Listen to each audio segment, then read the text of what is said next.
Voilà, bonjour. J'espère que vous allez bien. Bon, j'ai déjà résolu un exercice là où vous avez un delta qui est réel.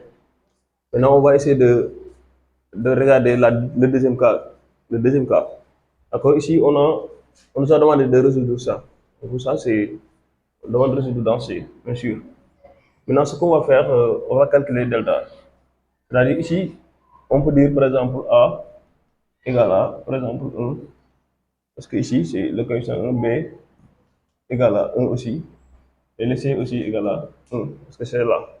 Donc, c'est une équation de second degré, c'est la même chose. Celui-là et celui-là, c'est la même chose. Ce qu'on va faire, c'est calculer delta pour voir ce qu'on va obtenir. D'accord?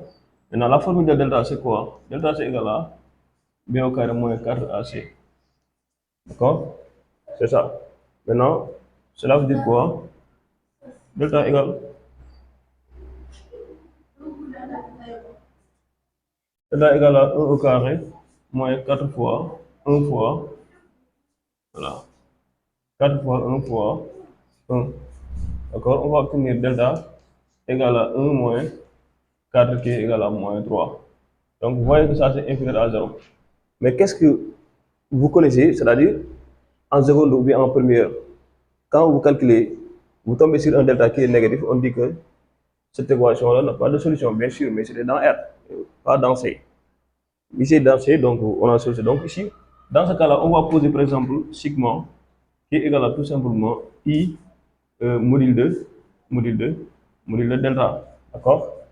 Donc, module de delta comme ça. Donc, cela veut dire quoi? Cela veut dire que cela implique tout ça, équivalent à dire que sigma égale à tout simplement I racine de 3. Donc, si on a le sigma, donc ce qu'on va faire, on va calculer x1. Donc, ici, on a des z de x.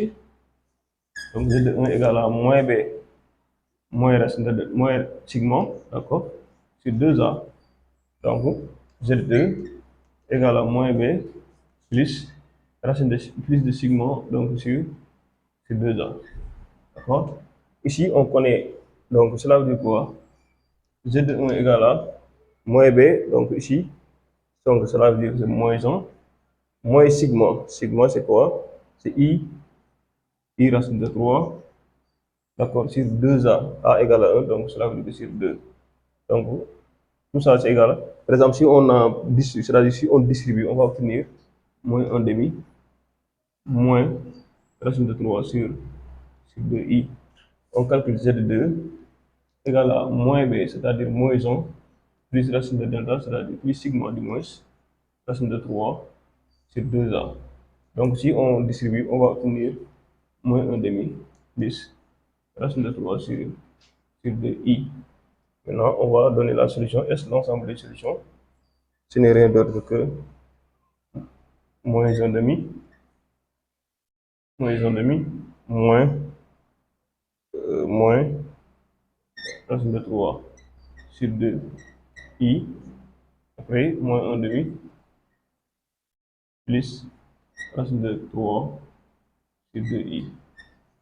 Voilà l'ensemble des solutions. Donc S, je vais mettre ici la solution pour que ça soit plus clair. Moins 1 demi, moins racine de 3 sur 2i, moins 1 demi, plus racine de 3 sur 2i. Voilà l'ensemble des solutions.